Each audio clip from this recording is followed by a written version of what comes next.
اگر آپ چاہتے ہیں کہ ہماری ویڈیو بر وقت آپ تک پہنچ جائیں تو ہمارے چینل کو سبسکرائب کر کے بیل آئیکن کے بٹن کو دبا دیں اور ہمیں لائک اور شیئر بھی کر لیں۔ Thank you. اعوذ باللہ من الشیطان الرجیم، بسم اللہ الرحمن الرحیم۔ رب اشرح لی صدری ویسر لی امری واحلل عقدۃ من لسانی یفقہوا قولی۔ خواتین و حضرات، السلام علیکم۔ سب سے پہلے تو میں اتنا عرض کر دوں، اور یہ بات پہلے بھی ہو چکی کئی دفعہ، کہ میں آپ تمام حضرات و خواتین کا بہت ممنون ہوں کہ آپ اس ہماری اس محفل میں شرکت کرتے ہیں۔ میں اس بات سے بہت اچھی طرح سے واقف ہوں کہ آپ میں سے اکثر حضرات جو ہیں وہ تاریخ کے حوالے سے مجھ سے کہیں زیادہ علم رکھتے ہیں، اور میرا مقصد بنیادی طور پہ صرف یہ رہا ہے کہ وہ جو علم آپ رکھتے ہیں اس میں اگر کہیں بیچ میں گیپس ہوں تو ان گیپس کو کس طرح سے پورا کر دیا جائے، تاکہ اس میں اگر آپ کو خود کمی محسوس ہو تو آپ کو مطالعہ اس سب حوالے سے تھوڑا سا بڑھ جائے۔ یہ بات آج دوبارہ کہنے کی ضرورت مجھے اس لیے محسوس ہوئی کہ اس دوران بھی اور اس سے پہلے بھی میں مستقل دیکھ رہا ہوں کہ آپ میں سے اکثر حضرات کے یا خواتین کے واٹس اپ میسیجز آتے رہتے ہیں، اور اس میں بڑی عمدہ اور بڑی اچھی معلومات ہوتی ہیں۔ خاص طور سے اس دوران جو اس سیمسٹر میں وہ خاتون اس وقت تشریف نہیں رکھتی ہیں، جب بخاری صاحبہ تشریف لائیں اس تھرڈ سیمسٹر میں، تو وہ ان کے آنے سے بھی خاصا فرق پڑا، اس لیے کہ وہ لگتا ہے ایک تاریخ سے ویسے بھی بہت دلچسپی رکھتی ہیں، ہسٹوریکل ٹورز بھی کئی کر چکی ہیں۔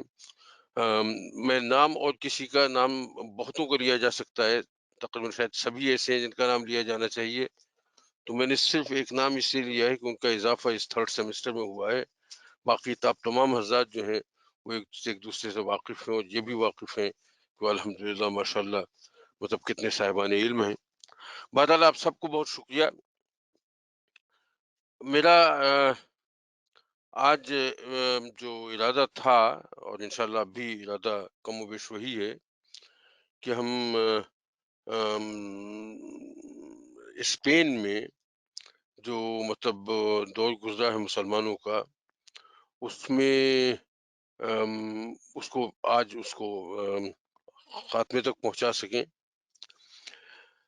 تو میرا ارادہ تو بنیادی طور پہ آج یہ تھا کہ میں گفتگو کروں گا کچھ تھوڑا سا بادشاہت سے قطع نظر وہ جو اس زمانے میں جو علمی، ادبی اور سائنسی اور مختلف حوالوں سے کام ہوئے ہیں، اس پر ایک بڑی سرسری سے نظر ڈال لی جائے۔ بہت تفصیل سے تو بات نہیں ہو سکتی، لیکن اس سے پہلے ایک سوال اس دوران میرے سامنے آ گیا، اور وہ سوال خاصا اہم تھا، تو میں کہ اس پر تھوڑی سی گفتگو کر لی جائے۔ بہت طویل گفتگو ضرورت نہیں ہے۔ بات یہ ہے کہ اسپین جو ہے وہ پورا کا پورا تقریباً عیسائیوں کے قبضے میں آ چکا تھا، لیکن غرناطہ کا علاقہ بچ گیا تھا، غرناطہ اور اس کے آس پاس کا کچھ علاقہ۔ سوال میرے سامنے یہ آیا کہ بھئی ایسا ہے کہ ایک ایسی غرناطہ کی چھوٹا سا علاقہ ہے، وہ چاروں طرف سے عیسائیوں کے نرغے میں تھا، تو ایسا کیسے ہوا کہ وہ 250 سال تک بچا رہا؟ دیکھیں، میں غرناطہ کی تاریخ میں بہت تفصیل میں نہیں گیا تھا حکمرانوں کے حوالے سے، لیکن اب چونکہ بات آ گئی ہے تو تھوڑا سا میں اتنا عرض کر دوں کہ ابتداً غرناطہ کی جو سلطنت عمارت قائم ہوئی ہے، وہ قائم کی تھی محمد اول نے۔ اس کا پورا نام محمد یوسف بن احمد بن نصر تھا، اور یہ ابن الاحمر کے نام سے معروف تھا، اور الحمرا پیلس جو ہے وہ بھی اسی کے نام سے، اسی نے ابتدا کی تھی اس کی۔ اچھا، اس کو اقتدار ملا تھا، اقتدار ملنے کے لیے اس کو عیسائیوں کی مدد حاصل کرنا پڑی تھی، تو اس نے عیسائیوں کی مدد حاصل کی مسلمانوں کے خلاف، اور اپنی حکومت قائم کی غرناطہ میں۔ یہ بات تو ظاہر ہے اچھی نہیں لگتی کسی بھی اعتبار سے،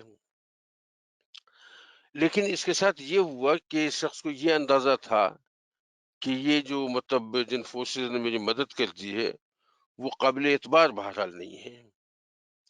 تو شخص نے یہ کیا کہ مطلب ایک طرف تو مدد حاصل کی ان کی، اور دوسری طرف اپنی فوجی طاقت جو ہے اس میں بہت اضافہ کیا، اندرونی استحکام پیدا کیا اور فوجی طاقت سے اضافہ کیا۔ اور ایک بات کا اور ذہن میں ہے کہ جب ہم کہتے ہیں کہ اسپین میں عیسائیوں کی حکومت قائم ہو گئی، تو ایسا نہیں ہوا کہ عیسائی یونائٹڈ ایک مرکزی حکومت وہاں قائم ہو گئی تھی۔ عیسائیوں کے بھی مختلف گروہ تھے جن کا تعلق مختلف علاقوں سے تھا، مطلب فرانس کا الگ تھا، اٹلی کا الگ تھا، مختلف جگہوں کے جو عیسائیوں کے گروہ تھے وہ مطلب یہ کہ کبھی کبھی وہ آپس میں مل ضرور جاتے تھے، لیکن عام طور پہ وہ گروہ بھی ایک دوسرے سے متحارب ہوتے تھے۔ تو یہ متحارب گروہ اکٹھا ہو جاتے تھے کبھی کبھی مسلمان کے لیے، کبھی کبھی ایسا ہوتا تھا کہ مسلمان کسی ایک گروہ کی مدد کرتے تھے دوسرے گروہ کے خلاف، اور یہی کام محمد نے بھی کیا۔ آم، اور کچھ عیسائی حکومتوں کی اس نے مدد کی، ان سے مدد حاصل کی، اور کچھ کے خلاف اس نے مطلب دوسری عیسائی یعنی ایک عیسائی حکومت کی مدد کی دوسری عیسائی حکومت کے خلاف۔ تو یہ صرف ون سائیڈڈ نہیں تھا، یہ دونوں طرح سے ایک دوسرے کو مدد ملی ہے وقتاً فوقتاً۔ تو اس سے قطع نظر کہ مسلمانوں کے خلاف اس نے مطلب یہ کہ عیسائیوں سے مدد حاصل کر لی، یہ بات ٹھیک ہے، لیکن اس وقت کے سیاسی حالات اگر دیکھے جائیں جس میں مطلب یہ کہ طوائف الملوکی کے دور تھا اور سب ایک دوسرے پہ چڑھ دوڑنے کو تیار تھے، اس وقت اپنی حکومت کو مستحکم کرنے کے لیے کسی بیرونی مدد کی ضرورت تھی یقیناً۔ اب یہ الگ بات ہے کہ وہ بیرونی مدد اصولی طور پہ شاید عیسائیوں سے نہ لی جاتی تو زیادہ اچھا ہوتا، لیکن بہرحال ایسا ہوا کہ ایسا کرنا پڑا انہیں، اور اس طرح سے حکومت قائم ہوئی، اور پھر اس کے بعد اس میں اندرونی استحکام بھی آیا۔ یہ تقریباً اس کا محمد اول جو ہے فرسٹ محمد ون، محمد یوسف جس کا نام ہے، اس کا تقریباً حکمرانی کا دور ہے 40 سال کا، اور 40 سال کسی حکومت کو مستحکم کرنے کے لیے بہت کافی ہوتے ہیں۔ اچھا، اس کے بعد پھر اس کا بیٹا، وہ بھی محمد، اس کا نام رہا محمد ثانی کے نام سے، اور چونکہ وہ بہت صاحب علم آدمی تھا تو اسے فقیہ کا لقب مل گیا تھا، تو وہ محمد فقیہ کے نام سے زیادہ مشہور ہے۔ تو نہایت علم دوست آدمی تھا،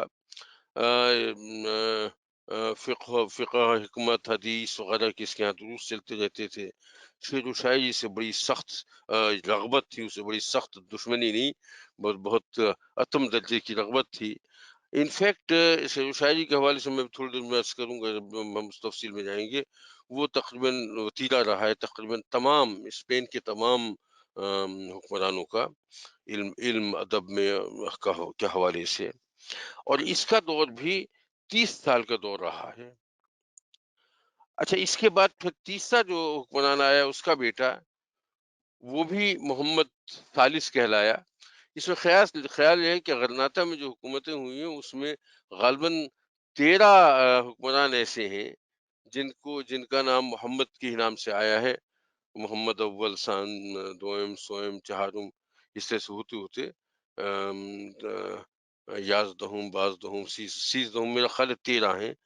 تو اس اعتبار سے تیسرا جو ہے یہ بھی محمد تھا، محمد تھرڈ، لیکن یہ مخلوق کے نام سے زیادہ مشہور ہوا، میم خے لام واو عین، مخلوق۔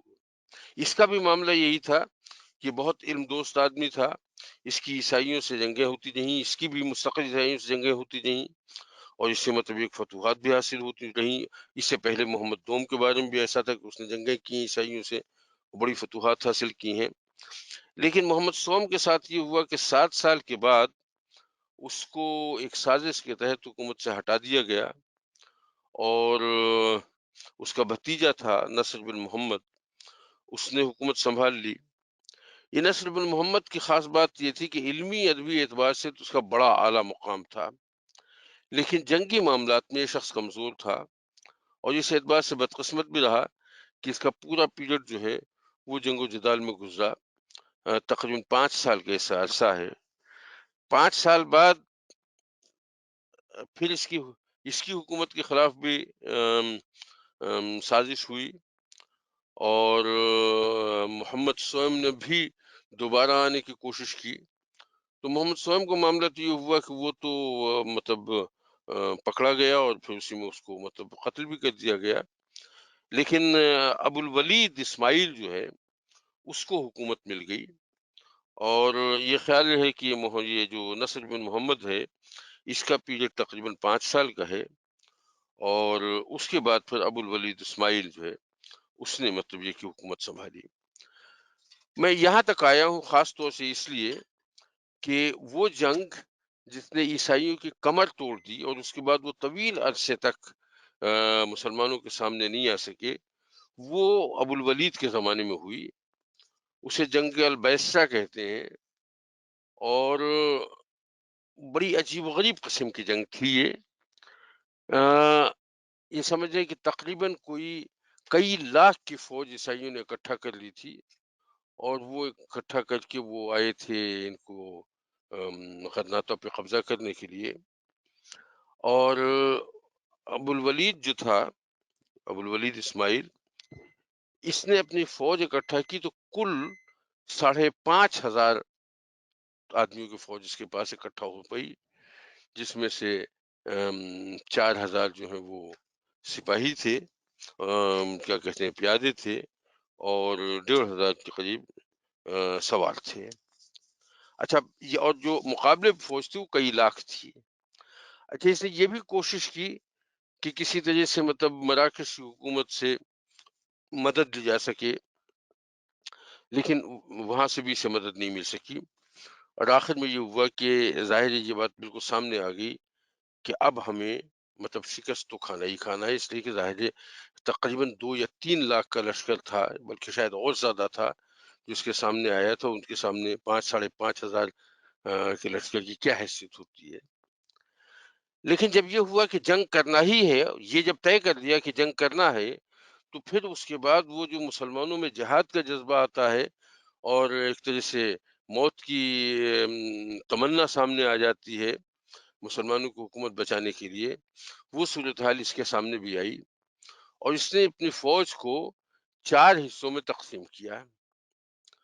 ایک حصے میں 500 فوجی رکھے، اور ان کو ہراول دستے کے طور پہ استعمال کیا۔ ایک سیکشن جو تھا اس میں تقریباً کوئی 1,000 آدمی اس فوج میں رکھے، اور اسے اس ہراول دستے کے پیچھے جنگلوں میں ایک جگہ چھپا دیا گیا۔ اچھا، اور تیسرا جو تھا، وہ تیسرا حصہ اس نے اپنے پاس رکھا، اس میں بھی تقریباً کوئی 1,000 کے قریب لوگ تھے، اور یہ مطلب یہ کہ یہ بھی انہی علاقوں میں جنگلوں کی دوسری سائڈ پہ جا کے یہ چھپ گیا، اور باقی لشکر جو ہے، جو مشکل سے 2,000 بچے ہوں گے، وہ پیچھے رکھا، جو پیچھے سے آگے آنے کے لیے تھا۔ جب یہ 500 کا لشکر ہراول دستہ پہنچا ہے عیسائیوں کے مقابلے میں، تو ظاہر ہے مطلب یہ کہ انہوں نے یہ دیکھا کہ یہ تو بالکل مطلب ہمارے لیے حلوہ ہو کے آ گئے ہیں، تو انہوں نے پر حملہ کیا۔ وہ حزب ہدایت جو ہے وہ پیچھے اس نے مطلب یہ کہ ریٹریٹ کرنا شروع کیا، ظاہر ٹیکٹیکل ریٹریٹ تھی، اور ریٹریٹ کرتے ہوئے جب وہ پورا لشکر ان کا اس جگہ آ گیا جہاں انہوں نے دونوں طرف سے اپنے آدمی چھپائے ہوئے تھے، تو یہ دونوں طرف کے لشکر جو ہیں وہ یکایک مطلب یہ کہ ان کے اوپر ٹوٹ پڑے، اور پھر یہ جو مطلب ہراول دستہ تھا 500 کا، یہ بھی رک گیا، اور جس نے بھی حملہ شروع کیا، اور پھر باقی جو تھے تقریباً 1,500-2,000 جو تھے فوج، وہ بھی آ گئے، اور انہوں نے بھی چاروں طرف سے گھیر کے اس کو کاٹنا پیٹنا شروع کیا۔ تو یہ جو اچانک صورتحال ہوئی، اس سے عیسائی لشکر اس قدر بوکھلا گیا کہ وہ خود کو مطلب یہ کہ ری گروپ کر ہی نہیں پائے، اور وہاں سے وہ بھاگے، اور بھاگ بھی نہیں سکے۔ تو کہتے یہ ہیں کہ اس میں تقریباً 1 لاکھ عیسائی جو ہے وہ مقتول ہوئے۔ جو اس گروہ کا سربراہ تھا، وہ اور اس کی فیملی بھی ساتھ میں تھی، وہ سب گرفتار ہوئے۔ ان کو مطلب کچھ گرفتار ہوئے، کچھ مقتول ہوئے۔ ان کی لاشیں جو ہیں، جو سربراہ تھا اس کی لاش تابوت میں کر کے غرناطہ کے چوراہے پہ، فصیل کے چوراہے پہ لٹکا دی گئی، ایک عرصے تک لٹکی رہی۔ اور دوسری طرف بہت ہی ناقابل یقین بات یہ ہوئی کہ مسلمانوں کی طرف سے شہیدوں کی تعداد صرف 13 عدد تھی، یعنی جو 4,500 5,500 کا جو لشکر تھا اس میں صرف 13 آدمی شہید ہوئے تھے، اور عیسائیوں کے لشکر کے 1 لاکھ کے قریب آدمی جو ہیں وہ مارے گئے۔ تو یہ جنگ البریسا اس حد تک یہ جب سامنے آئی اور یہ اندازہ ہوا کہ مسلمانوں کے ہاں تعداد اور تیاری کوئی اہمیت نہیں رکھتی، ان کا جذبہ کام کرتا ہے، تو اس کے بعد پھر عیسائیوں کو کبھی حملہ کرنے کی ہمت ہی نہیں پڑی۔ اب یہ الگ بات ہے کہ اس کے بعد پھر ایک تقریباً میں اس کے بعد میں بہت تفصیل میں نہیں جا رہا ہوں، 10-15 مطلب یہ کہ حکمران گزرے ہیں، اور پھر وہ محلاتی سازشیں شروع ہو گئیں، اور ان میں آپس میں ایک دوسرے سے مطلب چپقل چلتی رہی، اور پھر ہوتے ہوتے سلطنت اتنی کمزور ہوئی کہ آخر میں غرناطہ کے زوال تک کی نوبت آئی۔ اور غرناطہ کے زوال کا بھی معاملہ بڑا بدنصیبی کا معاملہ ہے، اس لیے کہ آخری حکمران جس کو کہتے ہیں اسے اصل میں ہونا چاہیے تھا وہ میں نے شاید 13 کہے تھے، 12 محمد گزرے ہیں، یہ 12واں محمد تھا، اس کو یہ الزغل کے نام سے مشہور ہوا۔ یہ بہت رشید جی بھائی ارشاد، جی ارشاد۔ 12 کے بعد جو ہے وہ حسن علی آیا تھا، حسن علی کے بعد 13 آیا، اور 13 کے بعد پھر 12 آیا، تو جب ختم ہوئی ہے اسپین کی وہاں تو 12ویں پہ ختم ہوئی ہے۔ زبیر صاحب 12 نے مطلب ری کیپچر کیا تھا۔ میں عرض کروں کہ جو اچھا میں بات مکمل کر دوں، پھر آپ کی بات پہ دوبارہ آتا ہوں۔ میں اس کہتا یہ جو محمد الزغل تھا 12واں، یہ بہت ہی مطلب یہ کہ مدبر و بہت قابل بادشاہ تھا، بہادر بھی تھا، اور اگر اس کے پاس حکومت رہتی تو شاید غرناطہ کا یہ حشر نہ ہوتا، لیکن ہوا یہ کہ اس کا بھتیجا جو تھا ابو عبداللہ، اس نے مطلب یہ کہ غداری کر کے، جیسے ہمارے ہاں مطلب یہ کہ میر جعفر کا رول کہا جاتا ہے، اس طرح سے غداری کر کے اس نے عیسائیوں کی مدد کی، اور عیسائیوں سے معاہدہ کر کے الزغل کے خلاف جنگ کی، اور اس جنگ میں جو متحدہ جنگ تھی اس میں الزغل کو شکست ہوئی، اور وہ مطلب آؤٹ ہو گیا بالکل۔ اچھا، اسی معاہدے کے تحت ابو عبداللہ کو کچھ معاہدہ کچھ اس نوعیت کا تھا کہ فلاں فلاں علاقے اگر عیسائیوں نے مطلب ان کو قبضہ کر لیا تو پھر ابو عبداللہ جو ہے وہ غرناطہ بھی ان کے حوالے کر دے گا۔ تو یہ ابو عبداللہ تھا آخری حکمران جس نے مطلب یہ کہ ان کے حوالے کیا ہے، ایک باقاعدہ ایگریمنٹ کر کے معاہدہ تھا، اس کی شرائط طے ہوئی تھیں۔ یہ الگ بات ہے کہ ان شرائط میں سے کسی پہ بعد میں عیسائیوں نے مطلب عمل نہیں کیا، اور وہ ایکوزیشن پیریڈ شروع ہوا، اور مسلمانوں کو بڑا برا حال ہوا، مقتول ہوئے وغیرہ وغیرہ۔ تو میں یہ عرض کر رہا تھا کہ غرناطہ میں جو 250 سال تک حکومت قائم رہی ہے مسلمانوں کی، وہ ایسا نہیں ہوا ہے کہ کسی کے رحم و کرم کی بنیاد پہ قائم رہی، اس کے لیے وہ باقاعدہ انہوں نے جنگیں کی ہیں، اور اپنے علاقے کو انہوں نے محفوظ کیا ہے اور بچایا ہے، اور جب نہیں بچا سکے تو زوال ہو گیا۔ تو ایک تو بات مطلب یہ کہ یہ بات چونکہ یہ سوال آ گیا تھا تو اس کا جواب دینا میرا خیال بہت مناسب تھا، بہت ضروری تھا۔ اچھا، دوسری بات پھر اس کے بعد میں اس کہوں کہ جو ان کا مطلب دور ہے، اس میں جو مطلب حکومت کی تبدیلیوں سے قطع نظر، اور یہ بات میں کر رہا ہوں پورے اسپین کے دور کی، میں یہ صرف غرناطہ کی بات نہیں کر رہا ہوں، اس پورا جو اسپین کا دور ہے 800 سال کا، اس میں مطلب جو ایک تو صورتحال حکمرانی کی رہی ہے کہ کون بادشاہ آیا کون گیا، بادشاہ کہہ لیں، خلیفہ کہہ لیں، امیر کہہ لیں، جو بھی کہہ لیں، حکمران کہہ لیجیے، سیدھا سادہ سا معاملہ کہ کون سا حکمران رہا کون سا حکمران نہیں رہا، کیسے گیا کیسے آیا کتنا سا، یہ تو ایک تاریخ کا حصہ ہے۔ لیکن دوسرا پہلو جو ہے وہ یہ ہے کہ اس دور میں مطلب عوام کے لیے یا ملک کے لیے کون سے ایسے کام ہوئے جو کسی اعتبار سے انہیں ممیز کرتے ہیں دوسری جگہوں سے۔ دیکھیے، پہلا شعبہ لے لیجیے علم و ادب کا، اور علم و ادب میں سب سے پہلے لیجیے فقہ و اسلامیات۔ اچھا، اس میں تھوڑا سا یہ بات ذہن میں رکھیے کہ فقہ اسلامیات میں اب بظاہر اسپین کمزور رہا ہے حکمرانوں کی حد تک، اس لیے کہ مالکی فقہ تھی، اور وہاں مالکی فقہ سے جو الگ جو لوگ تھے ان میں آپس میں جھگڑے بھی بہت چلتے رہے۔ اس کے بعد مالکی فقہ کے جو قاضی تھے انہوں نے بادشاہ کے خلاف یا حکمران کے خلاف بہت سی سازشوں میں بھی حصہ لیا، اور وہ حکومت کے معاملات میں ہمیشہ مشکل پیدا کرتے رہے۔ لہٰذا حکمرانوں نے پھر اس کے بعد کوشش یہ کی کہ دینی اور مذہبی لوگوں کو حکومت کے معاملات سے دور رکھا جائے۔ اچھا، جب انہیں دور رکھنے کی کوشش کی گئی تو وہ جو سرکاری سرپرستی تھی علماء کی، اس میں کمی آ گئی۔ یعنی علم کی سرپرستی میں کمی نہیں آئی، لیکن علماء کی سرپرستی میں نسبتاً کمی آئی۔ اچھا، اس کا نتیجہ یہ ہوا کہ وہ جو سرکاری طور پہ مطلب کام ہونا چاہیے تھا وہ تو اس طرح سے نہیں ہوا، لیکن چونکہ علم کا دورہ تھا اور بہت بڑے بڑے لوگ پیدا ہو رہے تھے بڑے کام لے کے، تو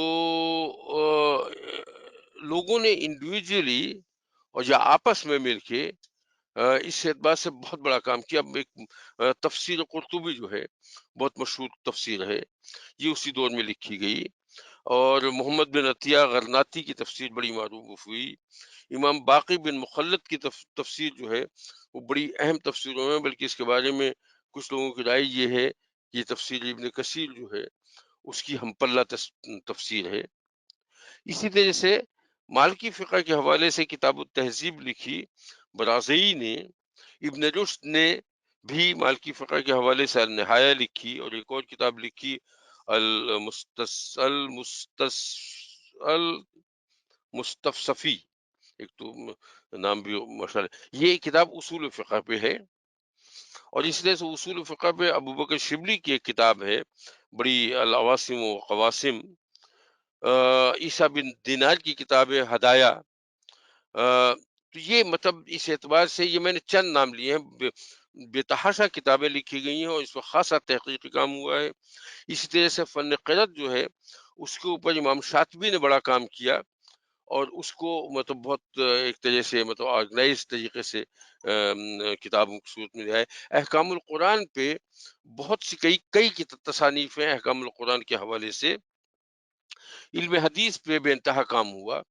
تو اس اعتبار سے مطلب یہ کہ باوجود اس کے، میں نے اس کے باوجود اس کے کہ وہ سرکاری سرپرستی اس طرح سے نہیں تھی جیسے اور جگہوں پہ تھی، اس کے باوجود اس ایریا میں بے انتہا کام ہوا ہے۔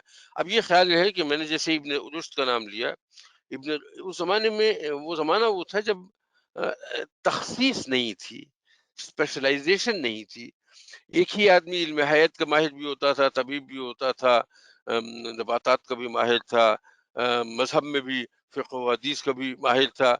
تو کبھی کبھی کوئی ایک شخص ایسا ہوا ہے کسی ایک حوالے سے بہت زیادہ مشہور ہو گیا، لیکن اس کا یہ مطلب قطعاً نہیں ہے کہ اس کا کوئی اور حوالہ نہیں رہا۔ کئی لوگوں کے نام آپ کو مختلف جگہوں پہ نظر آئیں گے۔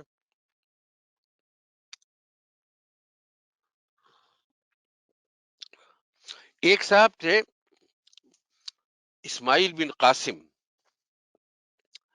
انہوں نے فن لغت جو ہے اس میں بڑا کام کیا۔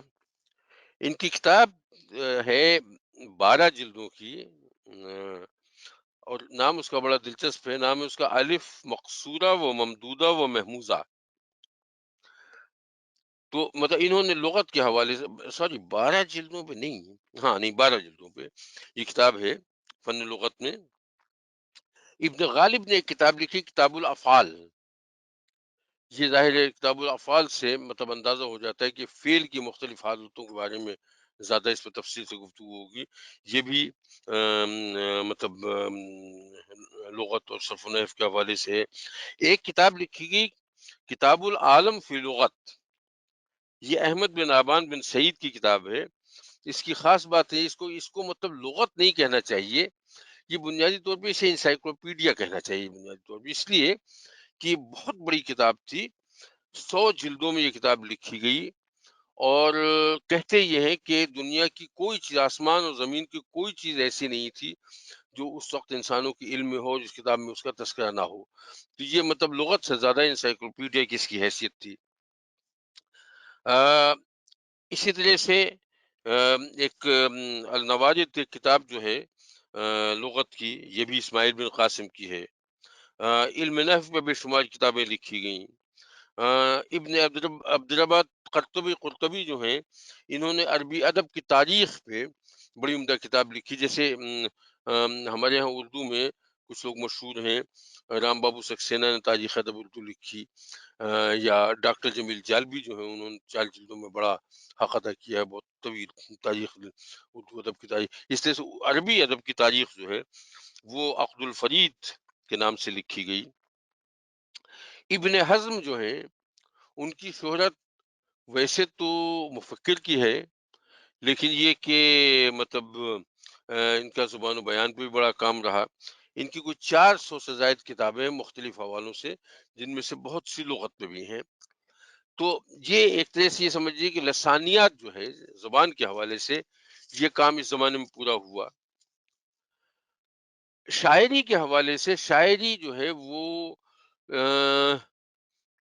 اسپین میں کچھ اس طرح سے رچ بس گئی تھی۔ میں نے شاید پچھلی مرتبہ شاید تذکرہ کیا تھا کہ سمہاؤ ایسا ہوتا ہے کہ معاشرے میں کوئی ایک چیز ایکسیپٹ کر لی جاتی ہے، اس طرح سے کوئی 1 یا 2 چیزیں، کچھ چیزیں ایسے ایکسیپٹ کر لی جاتی ہیں جو اس جگہ کی نارم سمجھی جاتی ہیں، اور اسی کی بنیاد پہ معاشرے میں لوگوں کی عزت ہوتی ہے۔ کبھی علم کی عزت ہوتی ہے، کبھی شجاعت کی عزت ہوتی ہے، کبھی دولت کی عزت ہوتی ہے، کبھی شہرت کی عزت ہوتی ہے۔ لوگ مطلب اس حوالے سے پہچانے جاتے ہیں، اور اس زمانے کی وہ نارم بن جاتی ہے۔ ہماری بدقسمتی یہ ہے کہ ہمارے زمانے کا نارم جو ہے وہ دولت ہے، اور ذریعہ دولت بھی اس میں اہمیت نہیں رکھتا۔ جس کے پاس دولت ہے، حرام ہے، حلال ہے، جائز ہے، ناجائز ہے، nobody cares، دولت والے کی عزت ہے۔ لیکن میں نے اپنی زندگی میں وہ زمانہ دیکھا ہے جب استادوں کی عزت ہوتی تھی۔ اب تو بیچارے استاد اگر کہیں کسی وقت کوئی ہلکی سے سرزنش کر دیں تو ساری دنیا میں اس کی واٹس اپ ویڈیوز گھوم جاتی ہیں، لیکن ہم نے تو استادوں سے مار بھی کھائی ہے، اور انہی استادوں کے ہم احسان مند بھی ہیں۔ کہ جب میں پلٹ کے دیکھتا ہوں پیچھے، تو ہمارے اسکول کے زمانے میں وہ اساتذہ جو بڑے ظالم مشہور تھے، ذرا سا غور کرتے ہیں تو سب سے زیادہ احسانات طلباء پہ انہی لوگوں کے ہیں۔ تو بہرحال کہنے کا مقصد یہ کہ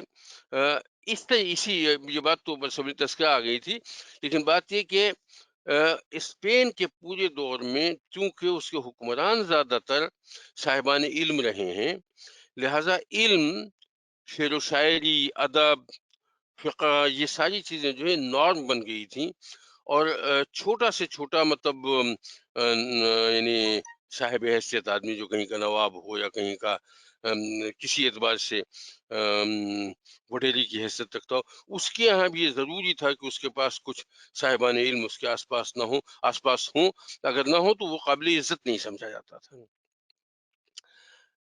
شاعری اس قدر مقبول تھی کہ اس میں کسی ایک صوبے کا تذکرہ کیا ہے کہ اس صوبے میں کوئی شخص ایسا نہیں تھا، ایون مزدور جو تھا، وہ اگر فی البدیہہ شعر نہ کہہ سکے تو اس علاقے کا نہیں مانا جاتا تھا۔ اور میں فی البدیہہ شعر کا جب کہہ رہا ہوں تو مطلب یہ فی البدیہہ شعر ایسا نہیں کسی اور کا شعر یاد آ جائے، موقع کا شعر خود کہا جائے، اور جب شعر کہا جا رہا ہے تو وہ نہیں جو ہمارے واٹس ایپ پہ آتے رہتے ہیں بے بہرے قسم کی چیزیں، باقاعدہ شعر کی تمام لوازمات کے ساتھ، جس میں وزن، بحر، ردیف، قافیہ، جو بھی اس کے مطلب یہ کہ معاملات ہیں، ان کی درستگی کے ساتھ۔ ورنہ میں مطلب یہ کہ سچی بات یہ کہ اب تو میں تھک کے میں نے مطلب یہ کہ بولنا بند کر دیا ہے، لیکن جو اشعار ہمارے ہاں مطلب یہ کہ خاص طور سے واٹس ایپ گروپس میں جو آتے ہیں، ان میں سے 90% ایسے ہیں جو یا تو شعر ہوتے ہی نہیں ہیں، اور یا پھر کسی صاحب نے شعر لکھا تو ضرور ہے اپنے شوق میں، لیکن انہوں نے اس کی کتابت میں ایسی غلطیاں کر دی ہیں جس کی وجہ سے وہ شعر نہیں رہا، اور اپنے طور پہ انہوں نے بڑا تیر مار لیا کہ انہوں نے بڑا اچھا شعر لے کے سارے زمانے میں مشہور کر دیا. سچی بات یہ کہ اس سے مطلب کم سے کم میری نگاہ میں تو ایسے اشخاص کی وقت جو ہے گرتی ہے، بڑھتی نہیں ہے. تو اس اعتبار سے میں جو بات کہہ رہا ہوں کہ جب میں شعر کی بات کر رہا تھا تو شاعری جو ہے پورے اسپین میں انتہائی مقبول صنف تھی. اور اس کے ساتھ ساتھ یہ تھا کہ بچے بچے کی زبان پہ تھی. خواتین شعراء کا بڑا نام آیا ہے اس میں. 4-5 نام اس میں مطلب تھے خواتین کے. اگر مجھے مل جائیں تو میں آپ کو نام بھی چاہے بہت زیادہ اہمیت اس کی نہ ہو لیکن اگر مل جائے تو میں آپ کو شاعری anyway میں یہ کہہ رہا تھا کہ ہاں یہ خواتین کا تذکرہ اس میں ہے کہ شہزادہ احمد کی لڑکی عائشہ نظم کمال حاصل تھا. موحدین کی شہزادی ولیدہ شاعری اور بلاغت میں اپنا ثانی نہیں رکھتی تھی. اشبیلیہ کی 2 خواتین غزنیہ اور صفنیہ شاعری اور خطابت میں مثالات تھیں. مریم بنت یعقوب کی بات ہے. اس طرح سے مطلب قرطبہ کے رہنے والی لبانہ تو کئی خواتین کا بھی تذکرہ آیا ہے. اصل میں ہوا یہ ہے کہ آپ کو یہ نام بہت زیادہ سننے کو نہیں ملتے اور اس کی ایک بڑی وجہ یہ ہے کہ ایک تو ظاہر یہ تمام شاعری جو ہے عربی زبان میں ہوئی تھی. عربی زبان کے لٹریچر ہمارے پاس ویسے ہی ہمارے لیے مطلب ایک بڑا مشکل ہوتا ہے اس لیے کہ ہم عربی زبان سمجھتے ہی نہیں ہے. تو مطلب ایک تو اس میں دوسرا یہ کہ یہ مطلب یہ سارا کلام اور یہ ساری کتابیں جو ہیں یہ پرستوتھانی زمانے میں ہاتھ سے لکھی ہوئی تھیں. یہ ساری کتابیں ضائع کر دی گئی ہیں اور ارادتاً ضائع. ایسا نہیں کہ جیسے چنگیز اس نے ہلاکوں نے ضائع کی تھی بغداد میں اسی طرح سے وہاں ضائع کی گئی ہیں. تو اس اعتبار سے مطلب یہ کہ چیزیں نہیں ملتی لیکن یہ کہ اس کا تذکرہ مل جاتا ہے کہ ان کن لوگوں نے کیا کیا کام کیے تھے. اسی طرح سے شاعری میں جدتیں بھی ہوئی ہیں. نظم مطلب یہ کہ ایک عام نظم کا طریقہ تھا جو جس قسم کے قصیدے اور نظمیں لکھی جاتی تھیں عرب میں. عرب کے قصائد خاص طور سے بہت مشہور تھے. اس میں نظموں میں جدتیں بھی پیدا ہوئی. ایک نظم کہلائی موشح نظم. اب اس کو میں اس کی تفصیل مطلب میں اس میں جاؤں گا تو تھوڑا سا معاملہ رہ جائے گا لیکن موشح نظم یہ سمجھ لیجیے کہ ایک مصرع جو ہے وہ تقریباً مطلب یہ کہ عام اس کے 4-5-6 مصروں کے برابر کو ہوتا تھا اور مصرے کے جو ٹکڑے تھے وہ بھی اسی ردیف قافیے میں ہوتے تھے جس میں وہ شعر پورا کا پورا اس ردیف قافیے میں جاتا ہے. تو ہمارے ہاں اردو زبان میں کچھ 2 قافیہ والی غزلیں تو آئی ہیں لیکن یہ کہ اس سے زیادہ نہیں. وہاں اس سے زیادہ کی موجود تھیں. بہرحال کہنے کا مطلب یہ ہے کہ شعر و شاعری کے حوالے سے ان کے یہاں بڑا کام ہوا. پھر تاریخ کے فن تاریخ پہ اور تاریخ رقم کرنے پہ ان کے یہاں جو بہت مشہور نام ہیں وہ ہیں ابن القوتیہ، ابن حیان، عبد الواحد مراکشی، ابو الولید الفرزی، ابن شکوان اور ابن خلدون. اس میں ابن خلدون جو ہے وہ تو مطلب ہے کہ اس کا نام تو تقریباً سبھی کو معلوم ہے لیکن یہ ساری کے سارے لوگ جو ہیں انہوں نے تاریخ پہ یا تاریخ کے فن پہ گفتگو کی. ابن خلدون کا جو ہے اس کا مقدمہ بڑا مشہور ہے. پہلی جلد اس کی مقدمے کے نام سے مشہور ہے اور وہ تاریخ نہیں ہے بلکہ فن تاریخ پہ اسے گفتگو کی ہے.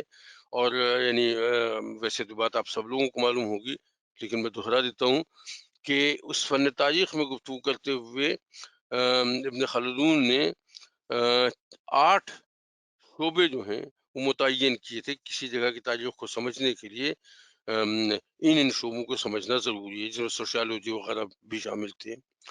اب وہ 8 شعبے جو ہیں اس وقت پی ایچ ڈی کے سبجیکٹس ہیں تو اس سے اندازہ لگا لیجیے کہ اس وقت مطلب یہ کہ بات کہاں تک پہنچی تھی.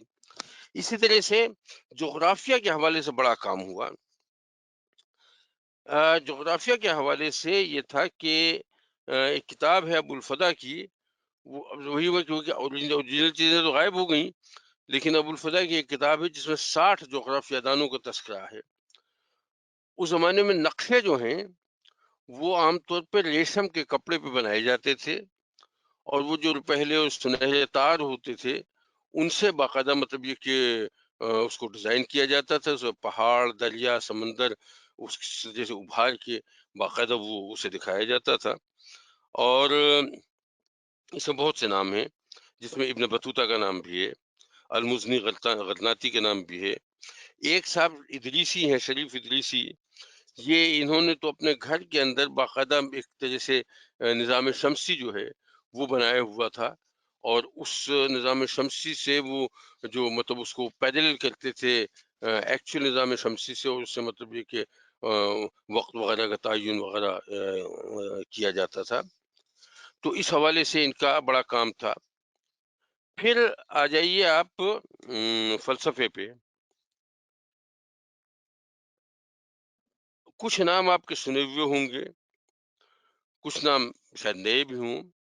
ایک شخص تھا سلیمان بن جبریل، اس نے اس کی تھیوری جو تھی وہ یہ تھی کہ مادہ جو ہے، میٹر، وہ ارتقا پذیر ہے، ایوولوشن ہوتا ہے میٹر کا۔ اچھا، یہ جو ہے اصل میں جو ڈارون کا فلسفہ ہے اس کو بنیاد اسی نظریے نے فراہم کی ہے۔ ڈارون تو بعد کی بات ہے، مطلب اسپین کے زمانے کا نہیں ہے، لیکن یہ سلیمان بن جبریل کے جو بنیادی تھیوری ہے اسی نے مطلب وہ بنیاد فراہم کی ہے۔ جو مطلب بڑے معروف قسم کے اس زمانے کے فلسفی تھے، اس میں ابن باجہ، ابن طفیل، ابن بطروجی، ابن رشد کا نام تو سبھی نے سنا ہوا ہے، ابن میمون اور ابن العربی۔ ابن العربی جو ہیں یہ بنیادی طور پہ فلسفی تھے، اور ان کے جو مطلب فلسفی ہونے کے حوالے سے ان کے جو خیالات تھے وہ اصل میں دہریت کے اتنے قریب تھے کہ یہ بھی ہو سکتا تھا کہ ان پر کفر کا فتویٰ لگ جاتا، اور لگایا بھی کچھ لوگوں نے، اس میں کوئی شک نہیں۔ لیکن یہ تصوف کے بانی مطلب ہوئے، یہ محی الدین العربی جو ہیں، یہ بجائے اپنے فلسفے کے تصوف کے حوالے سے زیادہ معروف ہوئے اپنے فلسفے وحدت الوجود کے حوالے سے۔ پھر ایک ابن سبین کا نام آتا ہے فلسفیوں میں۔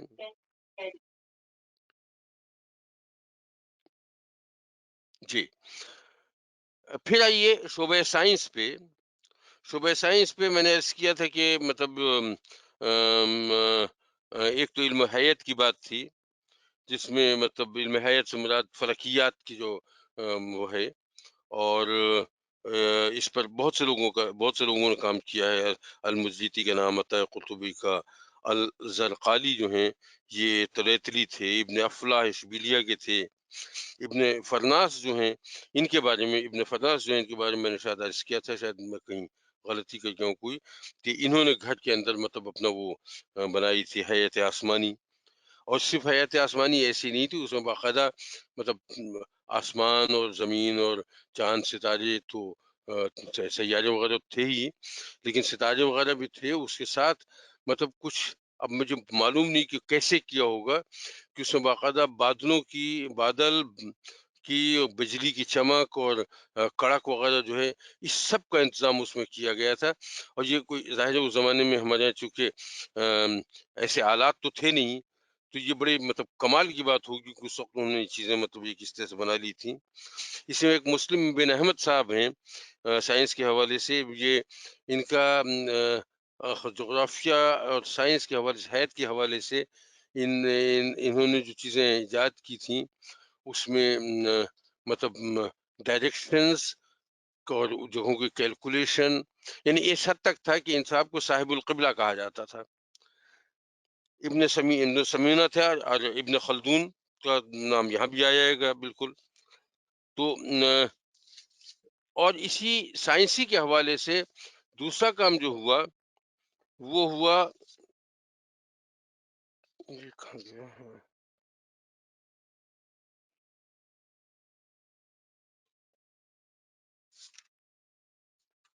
یہ کچھ میں کہیں گڑبڑ کر گیا ہوں۔ اچھا چلیے، میں کچھ تھوڑی سی اور چیزیں تھیں جو میں نے لکھی ہیں. اچھا ہاں، یہ دیکھ لیجیے، ٹھیک آگے بات. ہاں، میں کچھ تھوڑا سا صفحے آگے پیچھے کر گیا.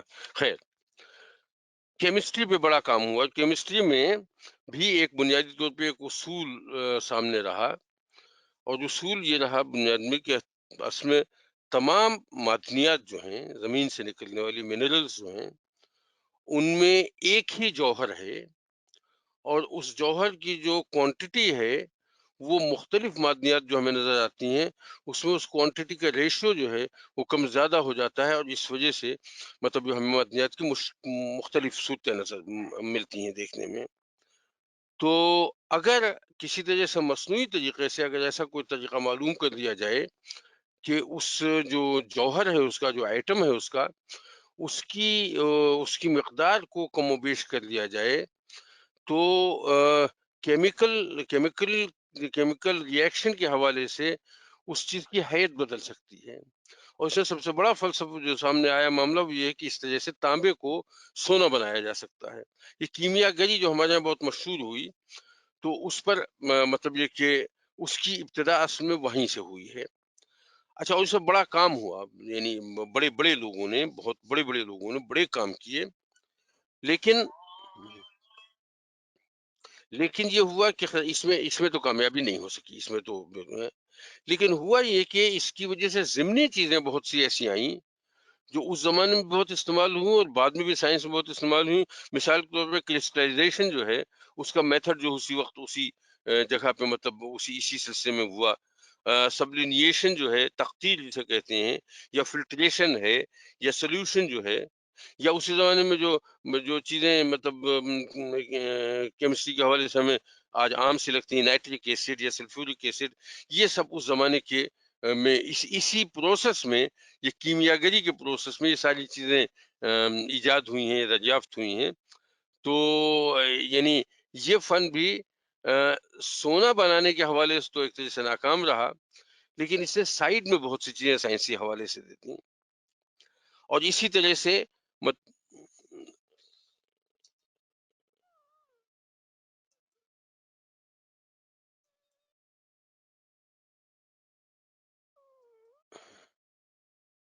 جی، میں اس کہتے کہ اسی حوالے سے اور یہ ترکیب کی چیزوں کو ایک دوسرے سے دوسرے میں ڈھالا جا سکتا ہے.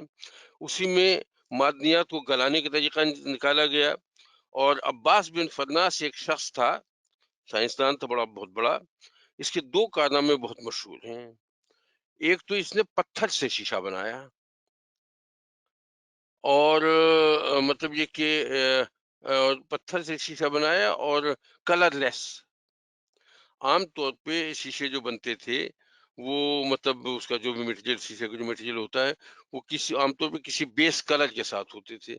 یہ کلر لیس شیشہ بنایا. اور ایک اور بڑی بات جو بہت ہی معروف بات تھی، جس کا تذکرہ ہونا چاہیے تھا، میں نہیں ہوتے رہنا چاہیے، یہ عباس ابن فرناس جو تھا، یہ پہلا آدمی ہے جس نے باقاعدہ ہوا میں اڑنے کی کوشش کی ہے. اس نے اپنے جسم پہ مطلب باقاعدہ پر باندھے ہیں، اور پر باندھ کے اس نے باقاعدہ کسی پہاڑی کی چوٹی سے چھلانگ لگائی ہے اور ہوا میں پرندوں کی طرح سے اڑتا رہا ہے. دو کوششیں اس نے کی. پہلی کوشش میں مطلب اسے کامیابی پہلی میں بھی ہوئی، اور لیکن بہت زیادہ دیر کے لیے نہیں ہوئی. دوسری میں اس کا پرندوں کی طرح سے اڑنے کا وقفہ کافی زیادہ رہا، لیکن اس میں ہوا یہ کہ لینڈ کرتے ہوئے اس کی کمر میں بڑی شدید تکلیف چوٹ لگی، اور وہ کمر میں تکلیف بہت زیادہ شدید ہو گئی. اور یہ بعد میں معلوم ہوا کہ جب پرندے جو ہیں جب لینڈ کرتے ہیں، زمین پہ اترتے ہیں، تو وہ اس وقت اس کو لینڈ کرنے کے لیے اپنے ٹیل کو یوز کرتے ہیں. اس نے پر تو باندھے تھے لیکن ٹیل نہیں بنائی تھی، اور اس کی وجہ سے اس کا جب جو پورا زور جو ہے کمر پہ پڑا، کمر میں تو بہت تکلیف ہوگی. لیکن کہنے کا مطلب یہ ہے کہ وہ جو مطلب ہمارے یہاں مشہور ہے کہ ہوائی جہاز کس نے ایجاد کیا، کس نے ایجاد نہیں کیا. اس کو ہوائی جہاز تو خیر بات کی بات ہے، لیکن اس فن میں جو ابتدائی کام ہے وہ ابن فرناس کا تھا. اچھا، اسی طرح سے علم نباتات پہ بڑا کام ہوا. ایک تو نباتات کے مختلف حصے جو ہیں ان کی کلاسیفیکیشن، یعنی درخت کی چھال، اس کی جڑ، اس کے پتے، اور درخت جو حصے ہو سکتے ہیں، ان سب کے بارے میں ریسرچ ورک ہوا، ان سب کی کلاسیفیکیشن کی گئی، ان کے جو خواص ہوتے ہیں جو وہ باقاعدہ لکھے گئے، نباتات کی فہرستیں بنائی گئیں، تصویروں کے ذریعے نباتات کی وضاحتیں کی گئیں، اور نباتات کی تصویروں کے ذریعے، جب میں کہہ رہا ہوں آج تو بڑا عجیب سی بات لگتی، بڑی عام سی بات لگتی ہے، آپ گوگل پہ چلے جائیں کسی چیز کی اور اس کی تصویر بھی مل جائے گی، لیکن یہ وہ زمانہ تھا جب کیمرہ نہیں تھا، تصویریں ہاتھ سے بنانا پڑتی تھیں، تو یہ اس پر بڑا کام ہوا۔ درختوں کے بارے میں تحقیقات ہوئیں اور درختوں کی اقسام کیٹیگرائز کی گئیں، وہ درخت جو باقاعدہ پیوند لگانے سے بڑھتے ہیں، وہ درخت جو بیج سے اگتے ہیں، وہ درخت جو خودرو ہوتے ہیں۔ اسی طرح سے عرب میں، افریقہ میں، اور یعنی جتنے درخت اکٹھا کیے گئے معلوم ہوئے وہ کئی ہزار تھے، اس میں ان کے سب کے نام رکھے گئے، اور نام بھی عربی میں بھی رکھے گئے، افریقی میں بھی رکھے گئے، اور لیٹن میں بھی رکھے گئے۔ عربی میں تو اس لیے کہ ایک تو زبان ہی عربی تھی، اور سرکاری زبان عربی تھی۔ افریقی اس لیے کہ وہاں پہ مطلب یہ جو بربر قبیلہ تھا، یا اس کے بعد یوسف بن تاشفین وغیرہ مرابطون اور موحدین آئے، یہ چونکہ افریقہ سے آئے تھے تو ان کی زبان کا لحاظ رکھا گیا۔ لیٹن اس حوالے سے کہ ظاہر ہے مطلب کہ لیٹن لینگویج جو ہے وہ یورپ کا علاقہ تھا، اس میں سب سے زیادہ پاپولر لینگویج لیٹن تھی، تو تینوں یعنی ان درختوں کے نام جو ہیں اسے رکھے گئے۔ 585 درختوں کا تذکرہ ہوا ہے کہ ان کو بونے کا طریقہ، ان کی نرائی کا طریقہ، ان کے لیے کیسی مٹی چاہیے، کون سی کھاد چاہیے، ان کی بیماریاں کیا ہوتی ہیں، ان بیماریوں کا علاج کیا ہے۔ اسی طرح سے تقریباً 600 جڑی بوٹیاں جو ہیں وہ آئیڈینٹیفائی کی گئیں، اور اس سلسلے میں مطلب یہ کہ بہت سی کتابیں بھی لکھی گئیں۔ ایک صاحب البیتار ہیں، انہوں نے کتاب لکھی، ابن رشد کا بھی تذکرہ آتا ہے، انہوں نے مطلب ایک سینکڑوں نسخے لکھے ان کتابوں میں۔ اسی طرح سے ابن رشد، ابن میمون، ابن باجہ، ابن طفیل، یہ سب کے سب بہت بڑے بڑے طبیب بھی تھے، تو طبابت میں ان کا بڑا کام ہے۔ ابن الخطیب بڑا مشہور ہوا اس لیے کہ اس نے عورتوں کے امراض جو ہیں ان پر بڑی تحقیق کی، اور اس کے ساتھ انفیکشس ڈیزیز جو چھوت چھات کے مرض جو ہیں اس پر اس کا ریسرچ، اس کا بڑا کام ہے۔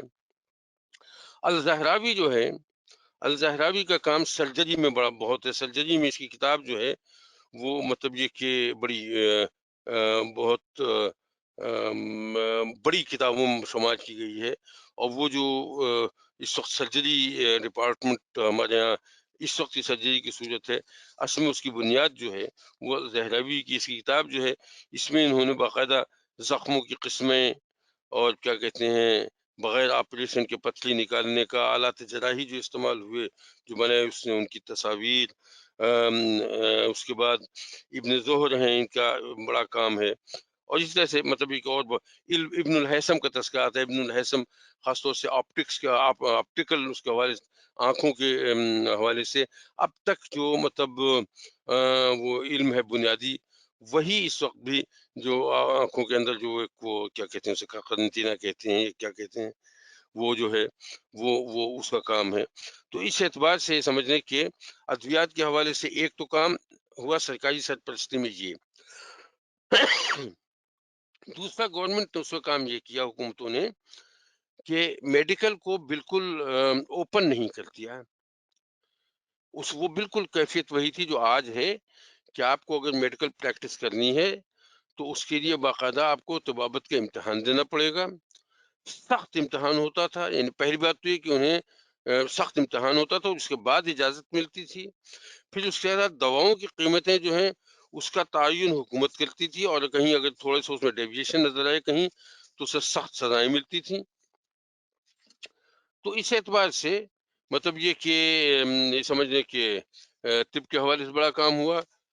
فنون میں فن تعمیر کے بارے میں ہم بہت بات کر چکے ہیں، کچھ مشہور عمارتیں جو تھیں ان میں سے زیادہ تر تو اب نہیں ہیں، لیکن قرطبہ یونیورسٹی تو ہے، قصر کبیر مجھے پتہ نہیں اب ہے کہ نہیں، یہ بھی قرطبہ کے قریب ایک وادی ہے الکبیر، وہاں پہ تھا، اور اس کے ساتھ ایک پل بھی بنایا گیا تھا، دونوں بڑی مطلب یہ کہ بڑی چیزیں. قصر الزہرا کا تذکرہ میں نے پچھلی مرتبہ کیا تھا کہ الحمرہ کا ہم بات کر رہے تھے کہ قصر الزہرا جو ہے اس کے مقابلے میں کہیں اعلیٰ کوالٹی کی چیز کی عمارت تھی، لیکن ظاہر وہ اس کے آثار اب بہت کم رہ گئے ہیں. اور اسی طرح سے اشبیلیہ کا قصر تھا، تیتلیہ کا الگ قصر، تلیتلا کا الگ قصر تھا. ایک مینار اب بھی ہے اشبیلیہ میں، اور کہتے ہیں کہ لگتا یہ ہے کہ کسی مسجد کا مینار تھا. معاف کیجیے گا. تو مسجد تو اب نہیں رہی لیکن مینار باقی ہے.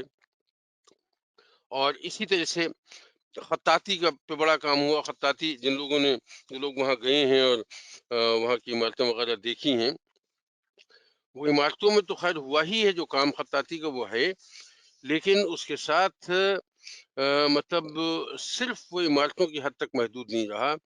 مختلف چیزوں پہ، تلواروں پہ، چاقو پہ، حوض کے قریب، لکڑی پہ، کنووں پہ، ہر جگہ آپ کو مطلب یہ کہ خطاطی کے نمونے نظر آتے ہیں. آج بھی نظر آتے ہیں. جو تالے جو ہیں ان پر، ان کی کنجیوں پہ اس حوالے سے مطلب تو خاصا اس حوالے سے ان کا کام رہا. صنعت و تجارت کے حوالے سے میں ذرا سے جلدی ختم کرنا چاہوں، کافی لمبا معاملہ ہو گیا، کہ بس یہ سمجھیے کہ معدنیات جو ہیں اس میں مطلب سونا تو نہیں، چاندی، خوبصورت پتھر، مقناطیس، مونگا سیپ، ابرق وغیرہ یہ چیزیں وہاں سے نکالی گئیں اور خاصا کام ہوا. برتن بنانے پہ بڑا کام ہوا. چینی کے برتن بہت ان کی ایک بڑی خاص بات کہی. اور جو چیز بالکل نئی ان کے یہاں آئی جو اس سے پہلے کہیں نہیں تھی، وہ یہ تھی کہ انہوں نے اس کو باقاعدہ گولڈ پلیٹنگ اور سلور پلیٹنگ، جو آج ہمیں گولڈ پلیٹڈ ڈنر سیٹس ملتے ہیں، وہ اصل میں بنیادی طور پہ اس کی ابتدا اسی زمانے میں ہوئی تھی. کاغذ کی صنعت، لوہے کی صنعت، تانبے کی صنعت، چمڑے کی صنعت، ریشم کے کارخانے بے انتہا مشہور تھے. اور اس کی صنعت اتنی معروف تھی، اس کا اندازہ اس بات سے لگا لیجئے کہ صرف اشبیلیہ میں 1,60,000 جلاہے تھے. اب جلاہے مطلب اسے انفیریٹی کمپلیکس مت جائیں. وہ لوگ جو کپڑے بننے کا کام کرتے، ریشم کے بننے کا کام کرتے تھے، وہ ظاہر ان کو جلاہے ہی کہا جائے گا پروفیشن کے اعتبار سے. لیکن یہ کہ صرف ان کی تعداد 1,60,000 تھی، اور یہ صرف ایک شہر کی بات ہو رہی ہے، اشبیلیہ کے ایک کارخانے کی. اسی طرح سے تجارت جو ہے، تجارت بھی ظاہر ہے یہاں جب اتنی صنعتیں تھیں، اتنی چیزیں بنتی تھیں، اتنی چیزیں ہوتی تھیں، تو یہ پوری دنیا میں یہ مطلب جاتی تھیں. اور ظاہر پوری دنیا سے اور چیزیں آتی بھی تھیں، تو امپورٹ ایکسپورٹ خشکی کے ذریعے بھی اور سمندر کے ذریعے بھی مطلب بہت اس کو فروغ ملا ہے. آخری چیز جو میں اس میں گفتگو کرنا چاہوں گا، وہ سب سے اہم ہے شاید، وہ ہے شعبہ تعلیم و تدریس. پہلی بات تو یہ کہ ہر مسجد کے ساتھ یہ لازم تھا کہ ایک مدرسہ بھی ہو، اور ہر مسلمان کے لیے یہ لازمی تھا کہ وہ وہاں تعلیم حاصل کرے. اور تعلیم جو تھی وہ بالکل مفت تھی. اس کے سارے اخراجات جو ہے گورنمنٹ برداشت، بلکہ گورنمنٹ برداشت کرتی تھی، اتنا زیادہ صحیح جملہ نہیں ہے. گورنمنٹ نے کیا یہ تھا کہ مساجد کے لیے اور جامعات کے لیے اوقاف قائم کر دیے تھے، جاگیریں وقف کر دی تھیں. انہوں نے پھر اس کے بعد کچھ صاحبان دولت جو تھے، کچھ لوگوں نے ایسا کیا کہ وصیت میں چھوڑ گئے کہ میرے بعد جو ہے فلاں جگہ کی آمدنی جو ہے وہ اس ادارے کو دی جائے گی. تو تعلیمی ادارے جو ہیں وہ ایک طرح سے سیلف سفیشینٹ ہو گئے، اس سے کہ بہت سی جائیدادیں ایسی تھیں جن کی آمدنی ان کے بعد یہ اوقاف کا سلسلہ ہمارے یہاں پاکستان ہندوستان میں بھی چلتا رہا ہے کافی عرصے تک، اب بھی ہے، لیکن اب پتہ نہیں وہ مطلب یہ کہ اب کس طرح سے کی مینج ہو رہا ہے. تو میں نے اس کہا کہ ہر مسجد کے ساتھ تو مدرسہ تھا ہی، لیکن اس کے علاوہ مطلب یہ کہ اس کے علاوہ بھی الگ سے یونیورسٹیز اور بڑے بڑے مدارس بنائے گئے. اور اسے تعلیم جو تھی وہ صرف محدود نہیں تھی کہ کسی ایک خاص چیز کی تعلیم دے دی جائے، بلکہ اس میں خاص طور سے جب بات ایک جامعات میں آ جائیں تب تو پھر وہ ایک طرح سے اوپن ہو جاتا تھا، بالکل کیا کہتے ہیں سائنس اور جغرافیہ اور تاریخ اور جتنے بھی شعبے علم کے تھے ان سب کے بارے میں بالکل اوپن تھا، لیکن جو مدارس تھے وہاں بھی بنیادی طور پہ ان ساری چیزوں کی تعلیم دی جاتی تھی۔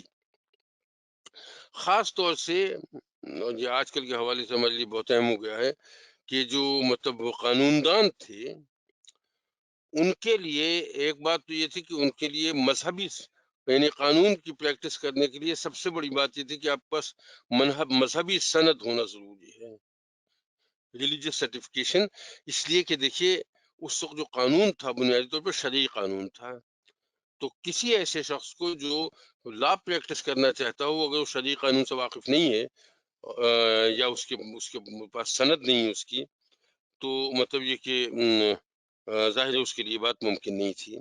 اسی طرح سے جو یونیورسٹیز تھیں اس میں تعلیم جو ہے وہ مفت تھی، صرف تعلیم مفت نہیں تھی بلکہ جو باہر سے آئے ہوئے اسٹوڈنٹ ہوتے تھے ان کے لیے رہائش کا انتظام جو تھا، ان کے کھانے پینے کا انتظام، ان کی کتابوں کا انتظام، یہ سب کا سب فری تھا، اور اس سے کوئی تخصیص نہیں تھی کہ طالب علم جو ہے وہ مسلمان ہے یا ہندو ہے، یہودی ہے یا عیسائی ہے۔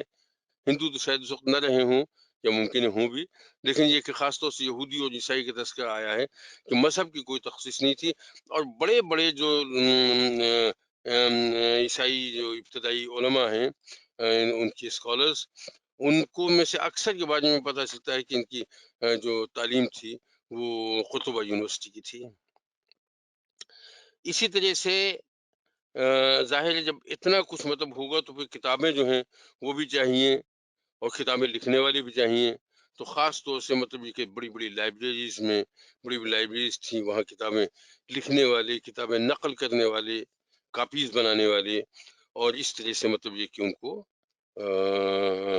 بہت کافی میں نے ایک سرسری سا جائزہ دینے کی کوشش کی، حالانکہ اس میں بھی میرے حساب سے وقت زیادہ لگ گیا ہے، اور ہو سکتا ہے کچھ چیزیں ایسی بھی ہوں جو مطلب یہ کہ بہت زیادہ ایک طرح سے ابزارب نہ کر پائے ہوں آپ۔ سچی بات یہ کہ میں بھی جب اسے پڑھ رہا تو یہ اتنا زیادہ کچھ یہاں ہے کہ سب کو ابزارب کرنا خاصا مشکل ہے۔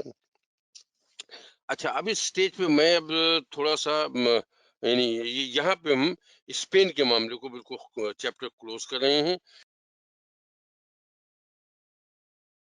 اگر آپ چاہتے ہیں کہ ہماری ویڈیو بر وقت آپ تک پہنچ جائیں تو ہمارے چینل کو سبسکرائب کر کے بیل آئیکن کے بٹن کو دبا دیں اور ہمیں لائک اور شیئر بھی کر لیں۔ Thank you.